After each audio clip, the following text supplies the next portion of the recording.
민주당이 단독으로 언론중재법 개정안을 상임위에서 처리하면서 여야가 정면으로 충돌을 했습니다. 또 녹취록 파문으로 극심한 내용을 휩쓸린 이 국민의힘은 이를 계기로 본격적인 대여 투쟁에 나섰습니다. 네 분과 함께 자세한 이야기 나눠보도록 하겠습니다. 신성범 전 새누리당 의원, 김종욱 동국대 외대교수, 윤기찬 변호사, 장윤미 변호사 함께합니다. 네, 안녕하십니까. 반갑습니다. 요 며칠 사이에요. 국민의힘 집안 싸움으로 분위기가 수선했습니다. 논란의 중심에 섰던 이준석 대표 확대를 차지하고 대여 투쟁에 직접 나섰는데 저희가 영상 준비했습니다.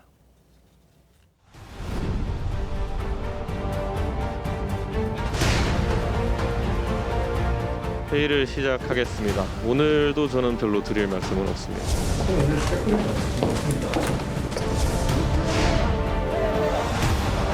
언론 재갈, 언론 탄압, 민주당은 철회하라!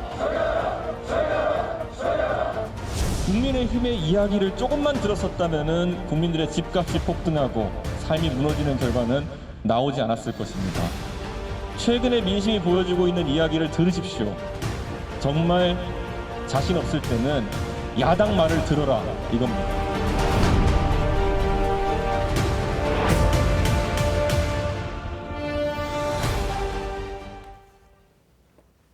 네, 어제 문체에서 민주당 단독으로 언론중재법 처리가 강행됐습니다. 네. 국민의힘 대여 투쟁으로 방향을 튼 거다.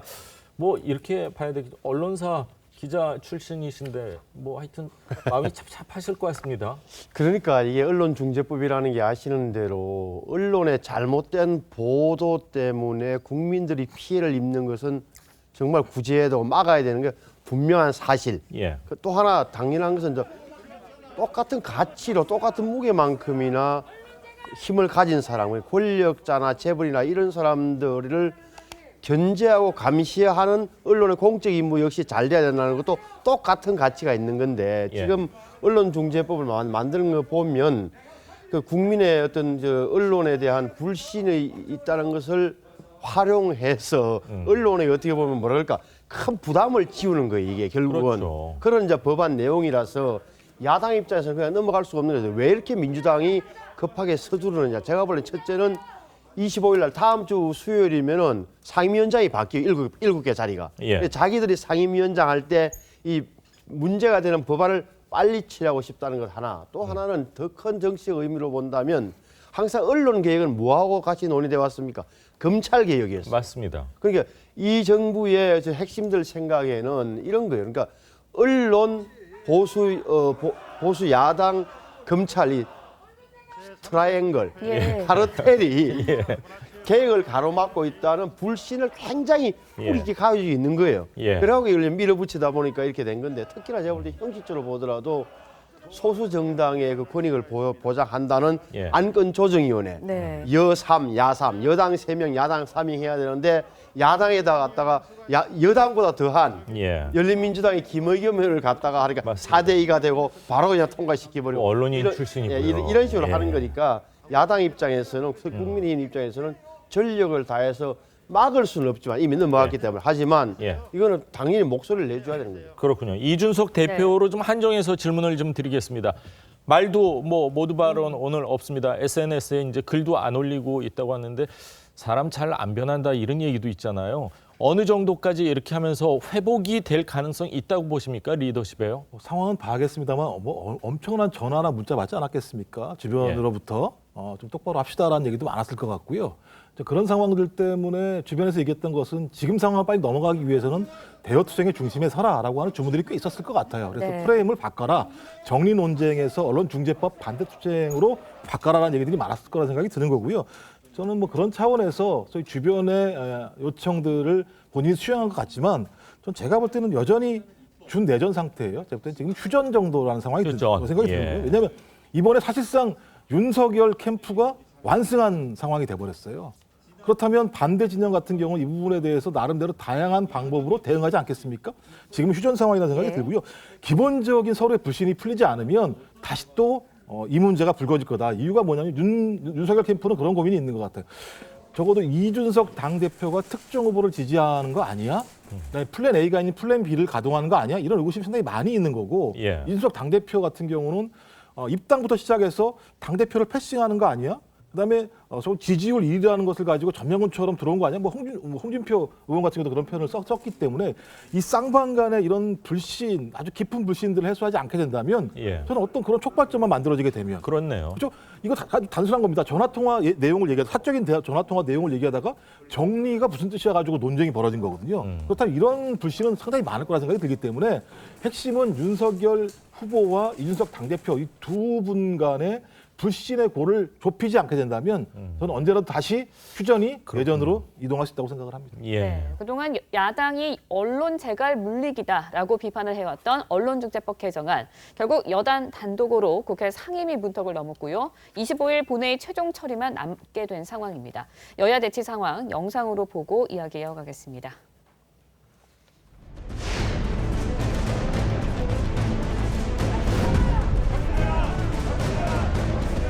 아니 언론의 권력을 남용해야지 권력이 언론을 감시하는 나라가 어디 있어요 도대체? 이게 민주국가예요? 가짜뉴스를 핑계로 비판적 기능을 겨냥하는 이런 법은 이미 전 세계가 의심할 정도가 됐으면은 이제는 민주당도 민식을 달래셔야겠다. 그러면 국민들 피해 구제에 대해서는 동의를 못 하신다는 말씀이신가요? 해석 16인 중 찬성 9명으로 가결되었음을 선포합니다.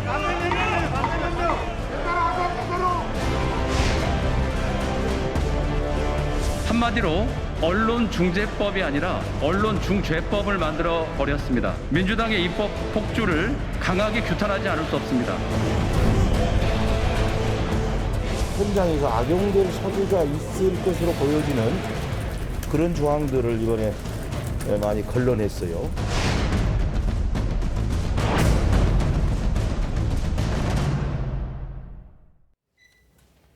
네, 언론중재법 개정안 그 내용도 좀 짚어보도록 하겠습니다. 민주당에서는 이딴 비판에 세 차례나 수정을 했습니다. 그러면서 예. 독소 조항을 걸러냈다라는 입장이지만 야당에서는 이 독소 조항이 여전히 그대로다라는 입장입니다. 핵심 내용이 그대로라는 주장이에요.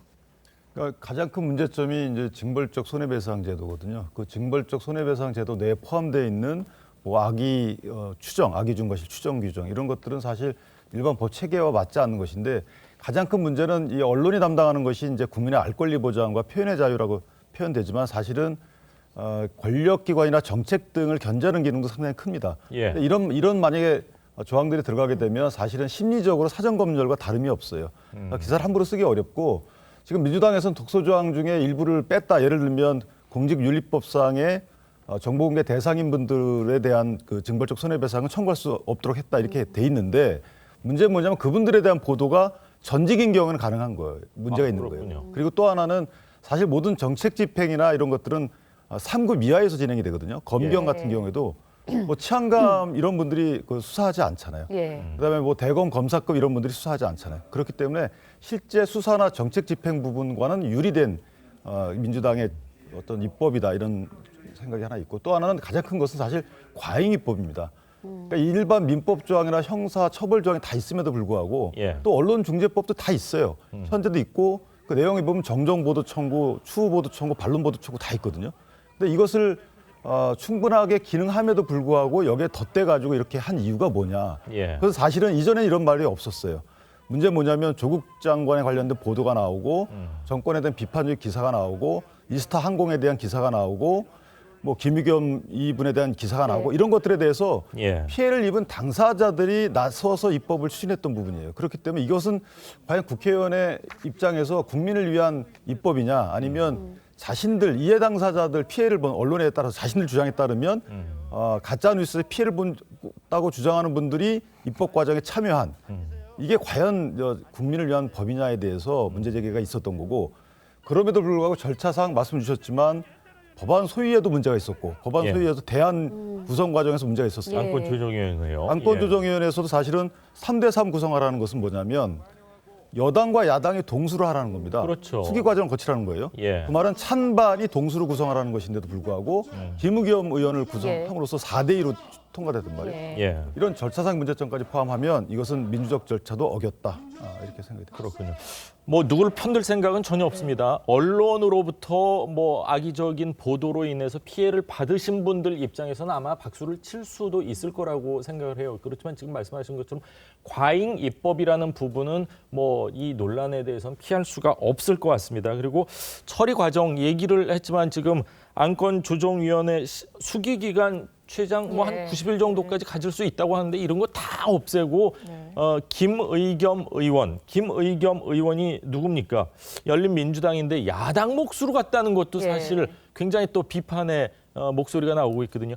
입법도 문제지만 그 처리 과정도 큰 문제 아니냐 이런 지적 어떻게 보시는지요? 그런 지적이 있습니다. 왜냐하면 사실상 알박기 아니냐. 안건조정위원회에 야당 몫으로 들어간 김의겸 의원이 무늬만 야당 아니냐. 이런 지적이 나오는 것이고 사실상 이 법안 추진을 이제 주도했는데 뭔가 야당 몫으로 반대 목소리를 내는 지위에 갔다라는 것에 대해서 절차적인 문제 제기가 있는 것은 분명해 보입니다. 다만 민주당 입장에서는 이 언론중재법 개정안을 사실상 국민적인 지지를 받고 있는 이 시점에 그리고 이달 말에 관련 상임위원장이 교체가 될 예정이기 때문에 사실 이달 말이라는 시점을 실기해버리면 그러니까 넘어가 버리면 사실상 처리는 불가능에 가까워집니다. 그렇다면 이 지난한 논의 과정 중에 야당이 뭔가 대안을 제시했다거나 어떤 개선책을 그렇다면 논의할 수 있도록 테이블에 올렸느냐. 그렇지 않았거든요. 그렇기 때문에 이런 국면에는 여야 모두 책임이 있다라는 생각이 들고 지금 과잉입법 그리고 이 법률의 이 방향성에 대한 지적이 상당히 많은 것으로 알고 있습니다.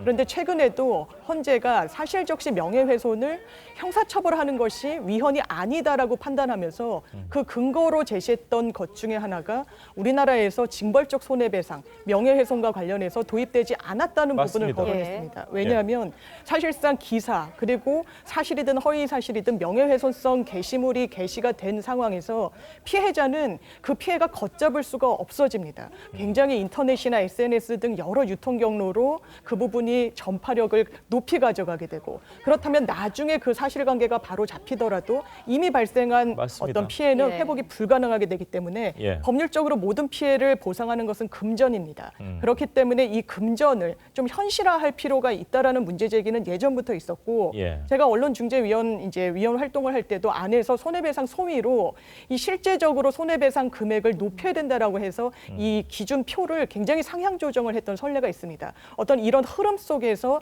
이 법안도 사실상 국민들의 뭐 상당 부분이 지지를 한다고 민주당이 판단해서 이렇게 처리하지 않았나 생각합니다. 제가 한 가지만 간단히. 제가 두 변호사님한테 짧게 좀 하나만 질문을 드리게요.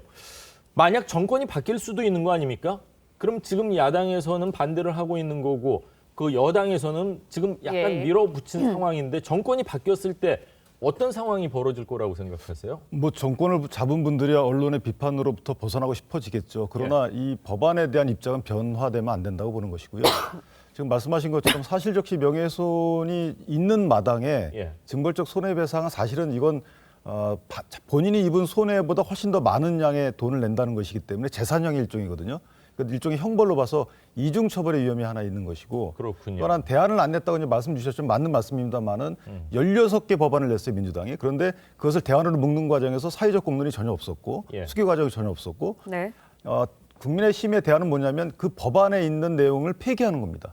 현행 있는 언론중재법 및 그 피해구제에 관한 법률로 충분하다는 것이기 때문에 그것이 그 대안의 일종이다 이렇게 이해해 주셨으면 좋겠습니다. 정권이 바뀌었을 땐 변호사님 어떤 상황이 벌어질 거라고 예상하십니까? 저는 아마 이제 본회의 통과가 된다면 이 법을 원점으로 돌리긴 어려울 거고 윤기찬 변호사님 말씀 주신 것처럼 사실상 형법에 있는 어떤 형사처벌화하는 그런 규정들을 좀 없애는 방향으로 사실적시 명예훼손 같은 경우에는 특히 기자분들 같은 경우에 형사적으로는 좀 면책될 수 있는 방향을 같이 논의하는 그 방향성이 맞다라는 생각을 합니다. 그렇군요. 언론중재법 오늘 25일 국회 본회의만 처리를 남겨두고 있는데요. 그 사이 또 어떤 전개가 이뤄질지 지켜봐야 할 것 같습니다. 다음 이야기 해보도록 하겠습니다. 최근 이준석 대표 대선 주자들과 갈등으로 당 분위기 어수선해지면서 당내에서 김종인 재등판론이 공개적으로 나왔습니다. 직접 들어보시죠.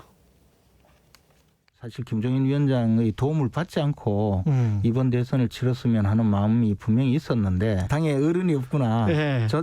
조정할 분이 없구나 하는 걸 제가 최근에 최고회의에서 너무 많이 느껴서 이제는 아예 뭐 어른을 모셔와서 좀 앉혀놓고 호통을 좀 듣더라도 그게 훨씬 낫겠구나. 그리고 제가 이제 그런 생각을 했다면 그만큼 우리 당이 좀 지리멸렬하다는 의미겠죠. 김종인 위원장을 데려와라, 이것은 좀 앞서가는 얘기인 것 같고, 우리가 다시 힘을 합쳐서 우리의 힘으로 경선을 잘 끌고 가야 된다고 생각합니다. 김재원 최고위원이 당내 어른이 필요하다면서 김종인 전 비대위원장이 이름을 거론을 했습니다.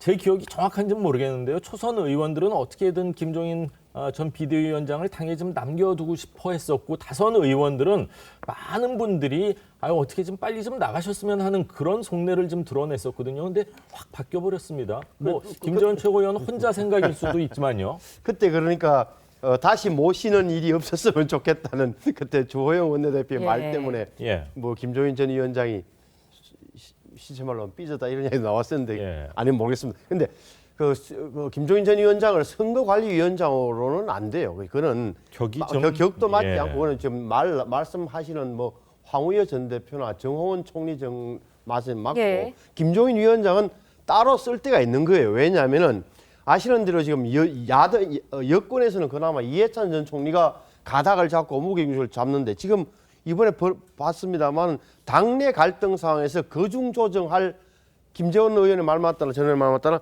어른이 없는 거예요, 야당이. 이럴 때는 적어도 김종인 위원장에 대한 개인적인 호불호를 떠나서 가운데 중심을 잡고 뭔가 이렇게 가닥을 잡아줄 그런 원로, 당의 원로는 필요하다. 그 역할은 김종인 위원장이 갖고 있는 그런 판단력과, 그리고 어눌한 듯 보이면서도 상식적 보이고 상식적으로 말하는데 생각해보면 맞는 듯한 이런 표현력을 가진 연세 드신 저분밖에 없다는 게 당 안팎이라면 나중에 대선 국민에서 역할이 있을 겁니다. 네, 선거위원장보다는 또 다른 역할이 있을 것이다. 김종인 위원장의 어른 역할론, 이 얘기를 해주셨는데, 대선 전국에서 어떤 역할을 할 것이라고 보세요? 일단 제가 볼 때는 본인은 역할을 분명히 하려고 하는 지금 기지개를 펴기 시작했다고 생각을 해요. 그러니까 본인은 뭐 점심을 우연히 먹었는데 그 다음에 1시간 동안 독대를 했다? 이게 지금 말이 안 되는 거거든요. 제가 볼 때 코치한 거죠. 윤석열 후보에 대해서 코치한 거라 생각이 드는 거고, 그다음에 5.18 묘역에 가서 묘지를 참배했다라고 이런 정치적 행보를 시작했다라고 하는 시그널을 보냈다는 생각이 분명히 드는 거고요. 왜냐하면 제가 볼 때 이제 장이 열렸습니다. 본인이 얘기한 상황이 다 맞고 있어요. 윤석열 후보한테 뭐라 그랬습니까? 지금 들어가지 말라. 맞습니다. 10월, 11월에 들어가라. 당신 지금 들어가게 되면 엄청나게 공격받을 거다. 공격을 받게 되고 또 중독자는 떨어질 거다. 이게 다 맞아떨어지는 상황인 거거든요. 이런 상황이니 많은 사람들이 지금 김종인 전 비대위원장한테 호출하지 않겠습니까? 그럼 제가 볼 때 지금은 바로 행동을 개시하지는 않을 것 같고요. 경선 과정들을 지켜보면서 계속 훈수를 두겠죠. 그리고 나서 저는 11월 정도가 되게 되면 야권 단일화라고 하는 큰 흐름을 가지고 본인이 여기에 대해서 나름대로 구도들을 가지고 행보를 할 것 같은데요. 이제 문제는 김종인 전 비대위원장이 활동을 활발하게 하게 되게 되면 윤석열 후보의 독주 구도라고 하는 그림들이 그려질 수 있어요.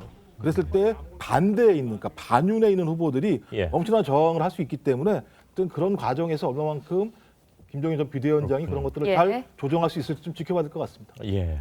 김종인 비대위원장이 비대위원장 할 당시에는 노욕이라는 그런 단어가 나왔었고, 이준석 대표는 뭐 젊은 피가 좋다 했는데 또 이제 리스크라는 대표, 지도자라는 자리는 참 어렵고 힘들고 외로운 자리겠다 하는 생각도 듭니다. 자, 요 며칠 논란의 중심에 섰었던 황교익 씨 얘기 좀 하겠습니다. 어제 오전까지만 해도 굉장히 거친 발언들을 쏟아냈습니다. 물러서지 않겠다. 대통령 할아버지가 오셔도 안 된다 이랬는데 조금 전에 잦은 사퇴를 본인 SNS에 발표했습니다. 어제 이해찬 대표하고 전화 통화를 하면서 많은 뭐 위로를 받았다, 감사한다, 뭐 이런 얘기를 했는데 김종인 전 비대위원장 얘기를 했었는데, 김종인 전 비대위원장이 이해찬 전 대표 같은 역할을 한 것 같아요. 뭐 말씀하신 것처럼 야권에는 김종인 전 비대위원장이 있다고 얘기한다면, 그러니까 친노 친문의 좌장격이라고 얘기했습니다. 이해찬 전 당대표가 분명히 있는 거고요. 저는 지금 상황에서는 황교익 경기관광공사 사장 내정자, 지금 자진 사퇴이기 때문에 황교익 씨라고 얘기를 해야 되나요? 예. 황교익 네. 씨를 거중 중지할 수 있을 만한 인물은 제가 아무리 보더라도 이해찬 전 당대표밖에 없었다는 생각이 분명히 드는 거고요. 저는 그런 상황에서 소위 황교익 씨 같은 경우도 마찬가지입니다만 본인이 계속 너무나 내뱉은 말이 강하기 때문에 계속 이대로 가가지고 본인이 임명이 될 거라고 본인도 생각하지 않았을 거예요. 주변에서 많은 전화가 왔을 거라 생각이 듭니다. 그 정도 얘기를 하게 되면 본인 내정 자체를 강행하기 어려울 거라는 얘기를 분명히 들었을 거고요. 저는 그런 상황에서 접점으로서 이런 상황들이 만들어졌다는 생각이 들어요. 근데 저는 좀 가슴 아픈 게 뭐냐면 여야 다 마찬가지인데요. 예. 자체 내에 어떤 대화와 토론, 경쟁을 통해서 문제를 풀지 못하는 거예요. 그러니까 누군가 제3자가 들어와서, 그러니까 김종인 전 비대위원장이든 아니면 민주당 같은 경우는 이해찬 전 당대표든 이런 분들이 들어와서 조정을 해야 될 정도의 상황이라고 얘기한다면 예. 얼마만큼 국민들이 봤을 때 저 사람들 스스로가 자정할 수 없다라고 하는 스스로 안 되는데 여야가 어떻게 잘 되겠습니까? 예, 그래서 저 그런 측면에서는 좋지 않은 설이라는 생각이 들지만 그럼에도 불구하고 더 나갔을 때 민주당 같은 경우는 상당히 지지층 자체의 예. 분열 또 그다음에 이낙연, 이재명 두 캠프 간의 갈등이 더 심해질 거라 생각이 들기 때문에 그런 측면에서는 좀 고유책이었다는 생각이 드는 거고요. 빨리 좀 이 문제 같은 경우는 일단락을 져야 된다는 생각이 드는데 여하간 개입이 돼서 일단락이 됐기 때문에 그나마 좀 다행이라고 생각이 듭니다. 네, 황교익 씨 오늘 오전에 일단은 자신의 자진 사퇴 의사를 밝혔습니다. 자신의 SNS를 통해서요. 그리고 어제 이제 이낙연 전 지사도 황교익 씨에게 먼저 사과의 뜻을 밝히면서 사퇴를 수습하는 모습을 보였습니다. 아무래도 당내에서 이렇게 대선 주자들 간의 사이에서 대선 주자들은 아니죠. 어쨌든 이렇게 갈등을 보이는 상황이 전개가 되는 게 결국 대선 전국에 도움이 되지 않는다라고 판단을 한 걸까요? 그러니까 이게 어느 정도 심각했습니까? 예를 들어서 뭘까 표독스러움을 넘어서 예. 완전히 저주했잖아요. 이렇게 공포 영화 이낙연 후보의 정책 생명을 끊겠다.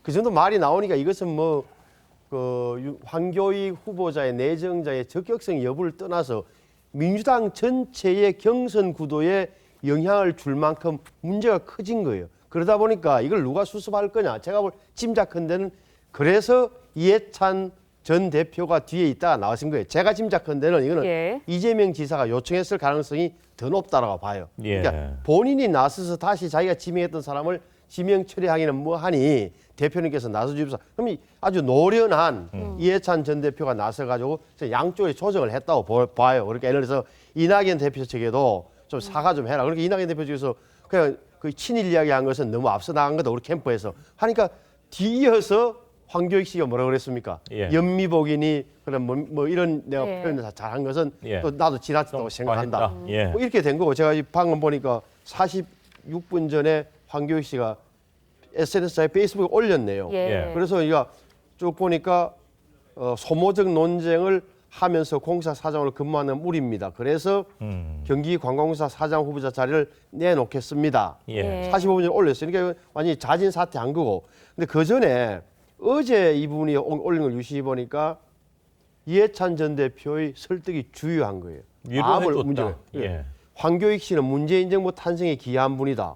총선과 지방선거에서도 민주당의 승리에 여러모로 기여했다. 이분은 마음이 많이 상했으리라 생각하는데 정치인들을 대신에 원로인 내가 대신 위로를 올린다. 이래서 이해찬 전 대표 이런 위로를 받고 자기 예. 마음이 풀어졌다. 다시 예. 말하면은 민주당 전체의 대선 승리를 위해서 내가 양보해야 되겠다는 마음을 먹게 됐다는 건데 그래서 자꾸 이런 경우에 정말 원로 정치인이라 그럴까 이런 분들의 거중 조정 역할이라는 게 필요하다. 그래서 거듭 말씀드리지만 여당엔 이해찬, 예. 야당엔 김종인이 필요하다. 근데 두 분 사이가 아시는 예. 대로 뭐 개인적으로 악연이 있잖아요. 관악구에서 예. 예를 들어서 그렇습니다. 민정당 후보, 평민당 예. 후보 저도 기억이 나는데 예. 학교 다닐 때 어찌됐건 근데 두 분 다 정치를 읽는 눈 그리고 민심을 바라보는 이런 그 깊은 식견 이런 것은 우리 후배들도 많이 배워야 돼요. 그렇군요. 사장이 되면 신나게 일할 생각이었다. 이렇게 얘기를 하면서 정치적 막말한 거 정중히 사과드리고 예. 이해찬 대표가 나를 위로해줘서 감사하다. 이런 얘기를 했습니다. 이런 일련의 과정에서 지금 가장 지금 안도의 한숨을 쉴 게 민주당과 또 이재명 지사 아닐까 하는 생각도 드는데 윤 변호사님 어떻게 보십니까? 안도의 한숨을 쉴 뻔하다가 예. 저는 이해찬 대표가 저렇게 공개적으로 또는 개입한 걸 공개하는 건 옳지 않다고 보는 것이 지금 말씀하신 것처럼 민주당 대선 승리와 지방선거 승리, 총선 승리에 상당히 많은 역할을 했다, 기여를 했다 이런 취지로 얘기를 하잖아요. 예. 그리고 이것이 이 인사가 적절한지 여부에 대한 어떤 기준을 갖고 그만두라고 한 것이 아니고 심기 경호격까지 나왔어요. 예를 들어서 심기를 좀 풀어주고 국민의 입장, 경기도민의 입장에서 한 말씀도 안 하셨단 말이죠. 그러니까 결국 보훈 인사라는 것을 재차 부각하고 말았는데 원래대로 하면 이낙연 지사 측에서 사과하는 걸로 마무리가 됐었어야죠. 예. 이낙연 지사 측에서 원래는 지명권자의 뭐 적절하지 않은 지명에 대한 비판했어야 되는데 황교익 당사자에 대해서 사실 친일 논란으로 갔기 때문에 예. 그것이 이제 안 좋은 거였어요. 그런데 네. 그 점에 대해서는 사과가 끝났어야 되는 건데 이게 이해찬 전 대표가 나서서 말씀하시면서 이게 보훈 인사는 틀림없다. 그런데 잘못된 인사가 아니다까지 사실은 밝혔기 때문에 저는 이 부분이 이재명 지사가 연착륙을 하다가 오히려 좀 뒤통수를 맞은 격이 아닌가라는 생각이 듭니다. 예. 칼럼니스트 황교익 씨의 경기도 관광공사 내정 논란. 황교익 씨가 이제 자신의 SNS에 자진 사퇴의 의사를 표명하면서 일단락되는 듯한 모습을 보이고는 있는데요. 이재명 지사의 행보와 관련된 새 논란도 일고 있습니다. 지난 6월에 이천 쿠팡 물류센터 화재 당일에 이 지사가 곧장 화재 현장에 가지 않고 황교익 씨의 유튜브 채널 촬영을 진행한 것으로 알려지면서 논란이 커지고 있는데요. 먼저 당시 촬영 영상 보고 이야기 이어가겠습니다. 아이고, 죄송합니다. 아이고, 아닙니다.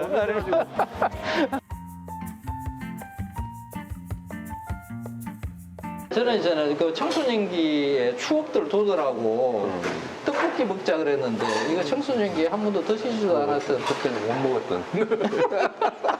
난 떡볶이 사실 그렇게 좋아하지 않아요. 난 추억이 없어. 맛있네요. 네. 네, 쿠팡 물류센터 화재는 지난 6월 17일 새벽에 발생을 했고요. 이 기사가 황교익 씨의 유튜브 채널에 영상 촬영을 하러 간 거는 이날 오후로 알려져 있습니다.